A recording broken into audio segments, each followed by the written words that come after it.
One of the nicest places we found that Bill and Bob Clark pointed out to us for watching sea serpents, and one from where they captured a very compelling video of a serpentine object on the surface that seemed to be turning in a 180-degree circle and submerging. Also found on the YouTube page here.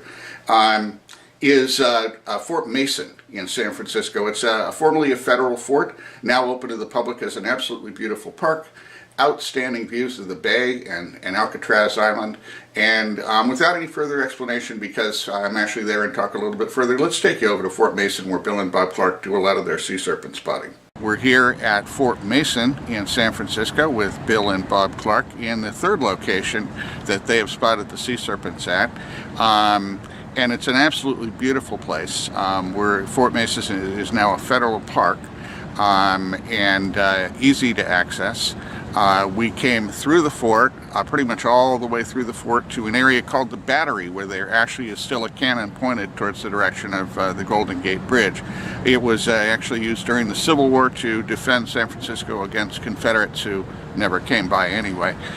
You can see behind me another great view of Alcatraz and some absolutely great elevated views of the bay from here. Once again, if you don't see any sea serpents, you're going to have a lot of fun just seeing everything else that there is to see. I'll even walk you down to where the brothers are right now, which offers an even better view of the municipal pier and other areas. Right this way.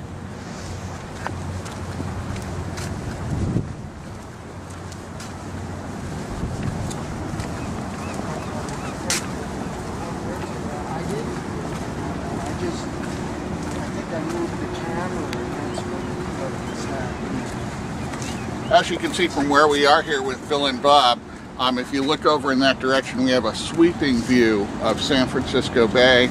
That's the municipal pier you see crossing the screen now. And it was here that Bill and Bob saw, I believe it was numerous well, we've had a couple of sightings here, and the video we took in I think it was February 26th in 2004, we were actually standing here. We weren't here expecting to see anything, but we were looking out towards the bay and towards Alcatraz. Just like today, there's no waves, and it was pretty calm, and there were no boats in the area, when all of a sudden, to the left of Alcatraz Island, we saw a large black mark in the water between where that buoy is and the island. And it wasn't Little Alcatraz because the tide was too high. And as we were questioning each other about what it was, actually you can see a sailboat out there now. It was pretty huge. All of a sudden we saw a second black mark surface from below the water, and a third one surfaced below the water. And at that point I pulled out my camera to start videotaping, and as I started to videotape, that whole area between Alcatraz and Angel Island just erupted with hundreds of black marks, lots of black marks, so many that we couldn't count them. And that's when I was sitting here like this, videotaping this whole area, and we could see several animals swimming from the right to the left and went out that way. But that's where that particular video was taken, was from up here. Did you want to add something to that? Yeah, just that, I want to make it clear that it wasn't Little Alcatraz. We're familiar with Little Alcatraz, and when we were looking, we were standing here 5 minutes looking, and all of a sudden something was there that wasn't there a couple of seconds earlier, and it was about the size of a small boat.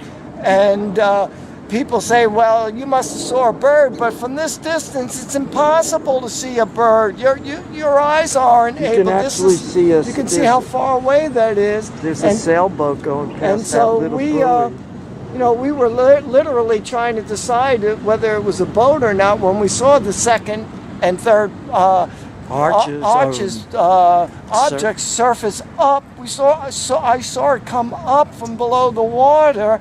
And that's when that whole area literally erupted with I couldn't count how many there were. We were so shocked that I turned to Bill and I said, look, I don't know what it is, but videotape it. We'll figure out later on what it is. And that's when Bill went down and brought his video camera out and started videotaping that area. And we filmed all along the Angel Island there, all the way to the tip of Angel Island until the battery ran out. And that was the only time that we've seen that many animals. And we estimated that there were at least 9 of them out there in that area.